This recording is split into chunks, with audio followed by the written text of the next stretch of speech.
Lawmakers worked through the night Friday to reach an agreement on the state budget. News 18's Holly Campbell sat down with Republican Representative Randy Truitt to discuss how Greater Lafayette will benefit from the budget. Besides being tired, I felt very happy and pleased with where we ended. After working into the early morning hours Saturday, the General Assembly approved the two-year $30 million budget. The budget calls for a 5% income tax cut.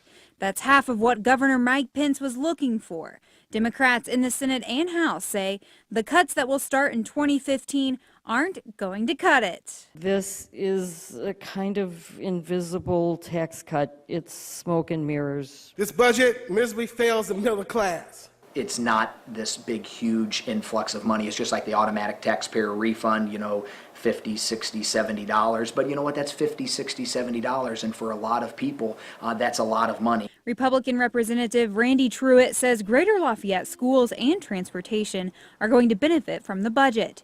Truitt says he worked to keep the Lafayette Amtrak in the budget discussion. He says once the state has control of the rail in October, the new budget will require Indiana Department of Transportation to use some of their funds to maintain the route. Once in control of the state, Truitt hopes the Amtrak routes will be more user-friendly. If we would invest the way that we are anticipating, we would control the timetable, we would control the crew, we would control all of those things necessary to bring a service down that corridor that people will use. The budget also calls for the most money ever appropriated to public schools. We were able to put money in rainy day from a tuition standpoint, so if we would ever go through another cyclical recession, we would have money there to invest into our education systems. The state budget also calls for more money to be invested in road work. Holly Campbell, News 18.